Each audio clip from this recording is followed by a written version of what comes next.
হাতের কলার বড়া। দেখুন কলার বড়া, এটা বেসিক্যালি কলা থেকে বড়া বানানো হয়। এর সাথে মা কি কি লাগে?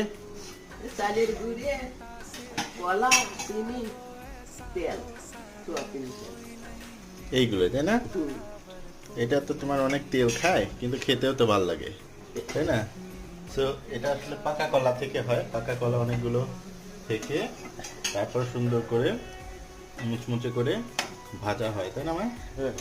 তারপরে এরকম সুন্দর সুন্দর বড়া হয়ে যায়। খুবই ভালো মুচমুচে খেতে, কিন্তু তেল লাগে জন্য বেশি একটা স্বাস্থ্যকর বলা যায় না, কিন্তু মুখরোচক, তাই না মা? আচ্ছা, থ্যাংক ইউ এভরিবডি, ভালো থাকবেন, এনজয় করেন মায়ের হাতের কলাই বড়া। কেউ খেতে চাইলে চলে আসবেন আজকে।